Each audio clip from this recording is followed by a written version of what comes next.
चाहे कितना भी अभागा मनुष्य हो, सुबह 3 बजे से 6 बजे उठकर ब्रह्म मुहूर्त में कर दो यह काम, जो चाहोगे वो मिलेगा।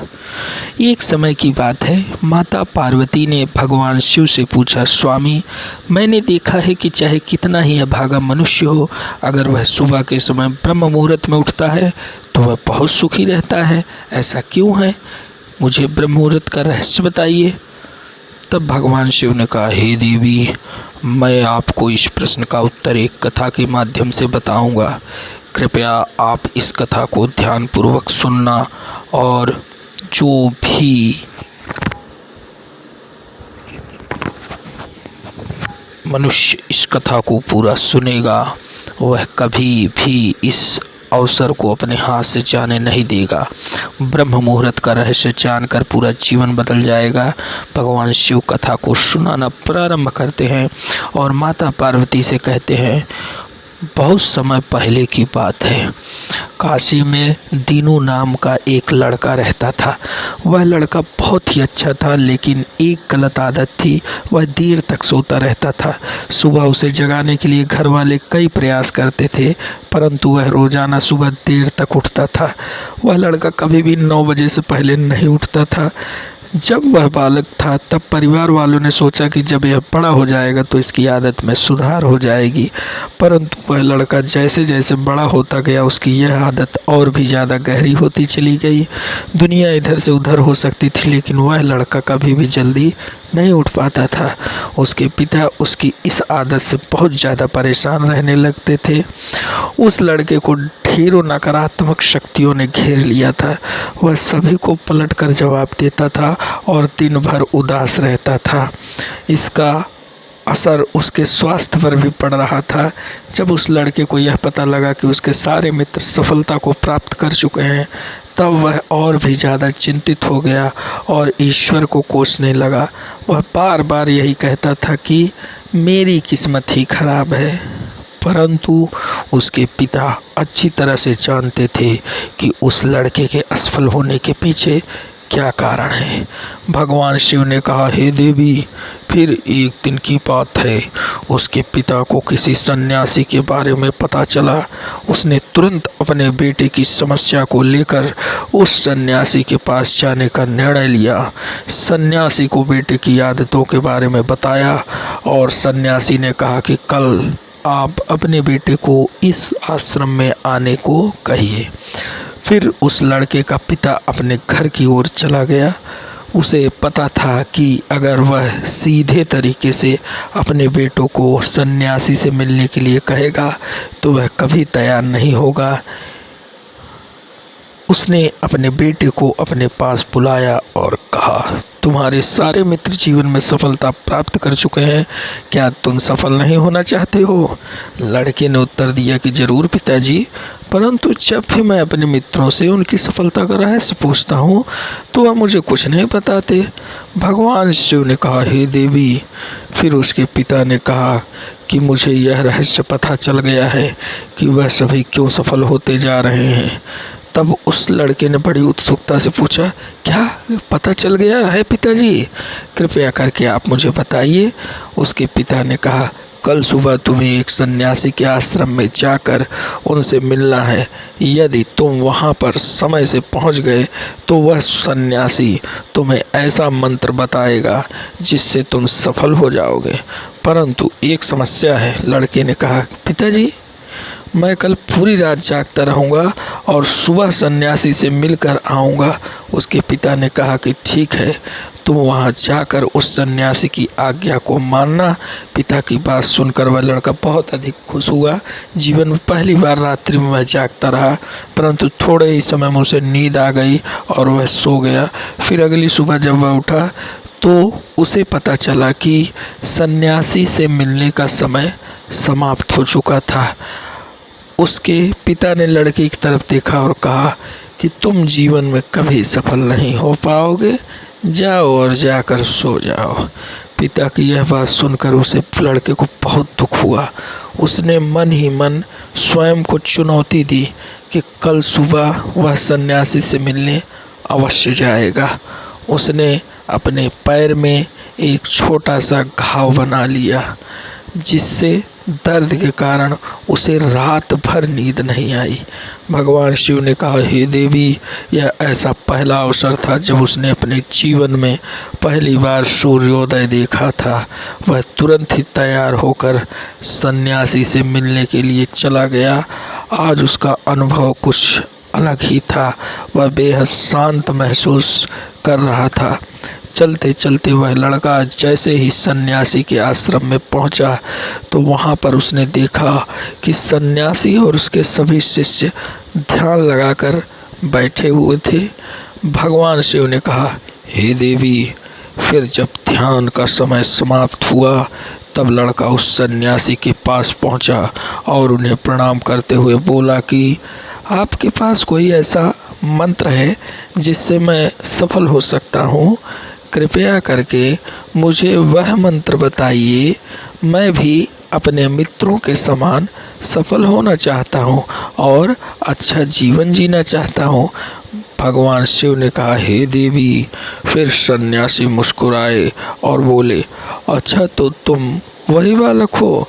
तुम्हारे पिताजी मुझसे मिलने आए थे और उन्होंने तुम्हारे विषय में मुझे सब कुछ बता दिया था। मैं तुम्हें वह मंत्र अवश्य बता देता, परंतु अब लड़के ने जैसे ही परंतु शब्द सुना तो लड़का घबरा गया। उसने पूछा, परंतु क्या गुरुदेव? तब सन्यासी बोला, मैं तुम्हें वह मंत्र बताऊंगा, परंतु अगले 21 दिनों तक तुम्हें मेरी आज्ञा माननी होगी। मैं तुम्हें वह मंत्र 21 दिनों के बाद बताऊंगा। तब तक मैं तुमसे जो भी कार्य कहूँगा तुम्हें वह करना होगा। यदि तुम असफल हुए या कार्य के बीच में तुम्हारा संकल्प टूट गया तो उस मंत्र का असर नहीं होगा। दृढ़ निश्चय के साथ उस लड़के ने कहा कि मुझे आपकी सारी आज्ञा स्वीकार है।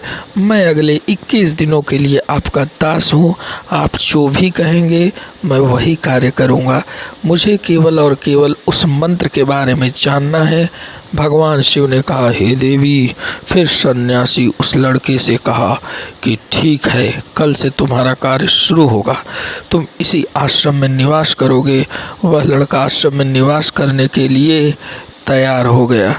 सन्यासी ने कहा कि यहाँ रहते हुए तुम्हें ब्रह्म मुहूर्त में उठना होगा और दूसरे शिष्यों की तरह ध्यान और तप करना होगा। साथ ही आश्रम के कार्यों में भी सहायता करनी होगी। ध्यान रहे, यह संकल्प टूटना नहीं चाहिए। भगवान शिव ने कहा, हे देवी।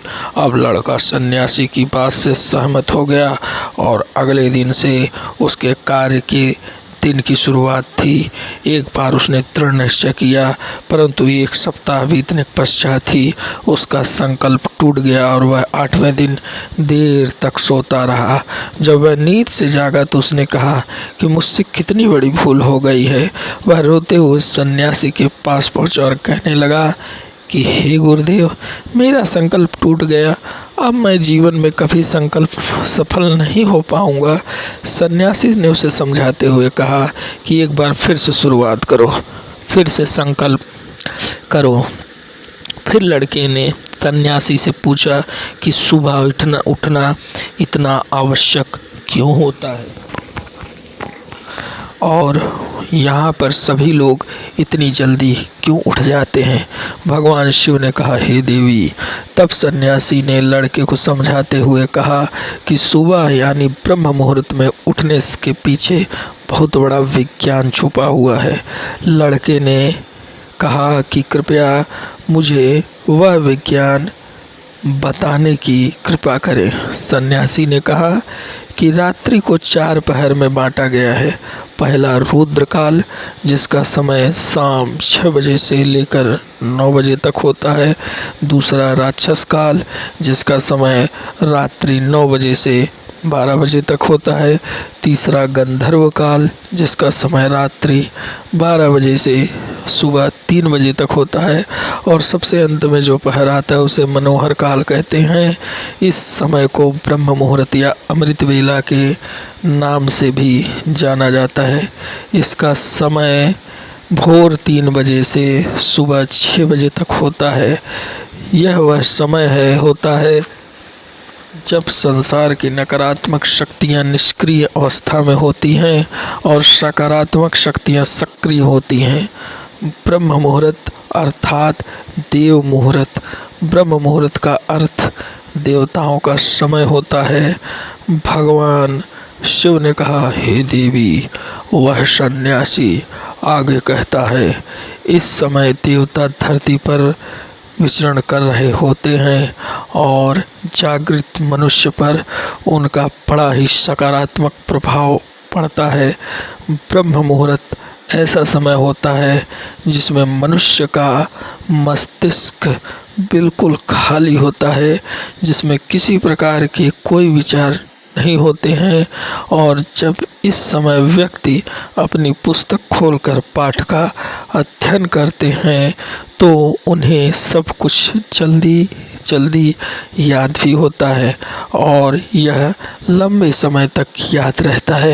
यह ऐसा समय है जिसमें हमें ज्ञान को समझने का प्रयास करते हैं। इस कारण आश्रम के सभी शिष्य और संसार में बहुत से ज्ञानी लोग ब्रह्म मुहूर्त में ही उठ जाते हैं। प्राचीन काल में रोशनी का कोई स्रोत न होने के कारण लोग अपने दिन का समापन सूर्यास्त के साथ और आरंभ सूर्योदय के साथ करते थे। वह एक तरीका है जिससे मानव जीवन प्रकृति के साथ तालमेल बनाकर चलता है।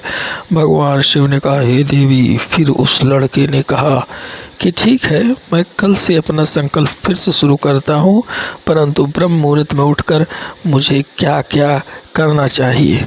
तब सन्यासी ने कहा कि ठीक है, मैं तुम्हें बताता हूँ कि ब्रह्म मुहूर्त में क्या करना चाहिए और कैसे करना चाहिए।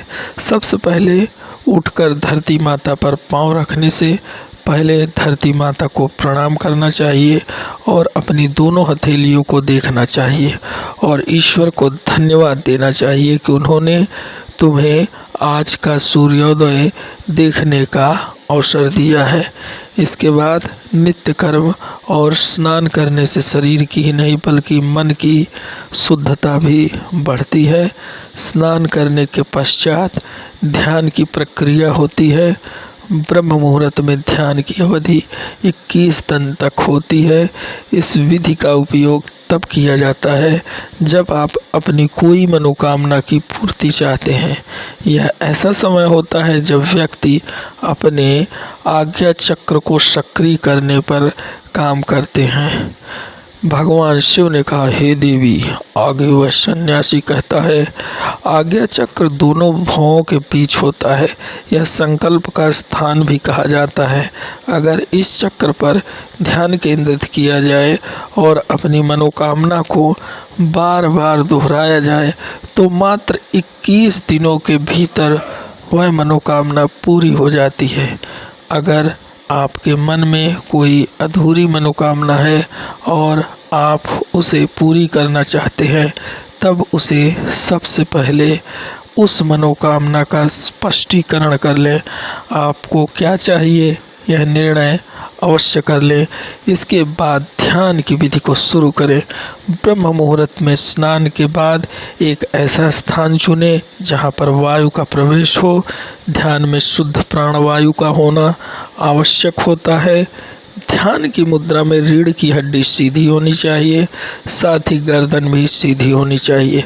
सुखासन की व्यवस्था में दोनों हाथों को घुटने पर रखकर आंखें बंद करके बैठ जाएं। हाथों की मुट्ठी को बंद कर लें और 2-3 मिनट तक बिल्कुल शांत हो जाएं। जब आपका शरीर स्थिर हो जाए और श्वास भी शांत हो जाए, तब उसके बाद अपना सारा ध्यान आज्ञा चक्र पर लगाएं। इस दौरान लंबी गहरी सांस लें और सांस को रोक कर रखें।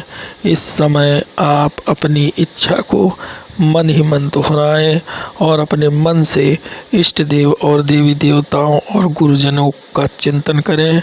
भगवान शिव ने कहा, हे देवी। उस सन्यासी ने कहा, जब सांस को रोकना कठिन हो जाए तब धीरे धीरे सांस को बाहर की ओर छोड़ो। सांस को नाक से भरे और मुख से बाहर छोड़ें। इस प्रक्रिया को 3 से 4 बार प्रतिदिन दोहराएं। ऐसा प्रतिदिन करने से आपकी जो मनोकामना है वह अवचेतन मन तक अवश्य पहुंच जाएगी और इच्छा पूर्ति जल्दी होगी। आज्ञा चक्र सक्रिय होता है और हमारी आज्ञा को पूरा करता है। सांस को रोक कर रखने के दौरान शरीर में आपातकाल की स्थिति हो जाती है, जिससे कि आप बेकार की बातें सोचने और विचार करने से बचते हैं। ब्रह्म मुहूर्त के समय ईश्वर की विशेष कृपा होती है और कोई भी व्यक्ति अपनी मनोकामना को इस समय दोहराता है तो उसकी इच्छा जल्द से जल्द पूरी होती है। भगवान शिव ने कहा, हे देवी, इस प्रकार सन्यासी ने उस लड़के को ब्रह्म मुहूर्त का महत्व बताया और अगले 21 दिनों तक उस लड़के ने बड़े ही मन के साथ इस प्रक्रिया को अपनाया। अब वह बहुत ही ज़्यादा अनुशासित और शांत स्वभाव का बन चुका था। उस लड़के ने जैसे ही अपना संकल्प पूरा कर लिया, उसके बाद वह लड़का बड़े प्रसन्न भाव से सन्यासी के पास पहुंचा और कहने लगा, हे गुरुदेव, मैंने 21 दिनों का संकल्प पूरा कर लिया है, अब कृपया मुझे सफल होने का मंत्र बताइए। तब उस सन्यासी ने मुस्कुराते हुए कहा कि पिछले 21 दिनों से जो अभ्यास तुम करते हुए आ रहे हो वही तुम्हारी सफलता का मंत्र है। जो व्यक्ति ब्रह्म मुहूर्त में उठकर ध्यान प्रक्रिया को सही करते हैं वह जीवन में कभी असफल नहीं हो सकते। तुम्हें ब्रह्म मुहूर्त का रहस्य पता चल चुका है। अब तुम इस जीवन पर्यंत इसे करो, तुम्हें जीवन के लक्ष्य और सफलता दोनों प्राप्त होंगे। उस लड़के ने सन्यासी को धन्यवाद दिया और ब्रह्म मुहूर्त के नियमों का पालन जीवन पर्यंत तक करने का वादा भी किया। भगवान शिव ने कहा, हे देवी, अब तो आपको पता चल गया होगा कि ब्रह्म मुहूर्त क्या होता है। तब माता पार्वती ने कहा, हे स्वामी, अब मुझे ब्रह्म मुहूर्त का संपूर्ण ज्ञान हो गया है। इतना कहकर माता पार्वती ने भगवान शिव को प्रणाम किया। दोस्तों, वीडियो अगर पसंद आए तो चैनल को सब्सक्राइब और वीडियो को लाइक कीजिए।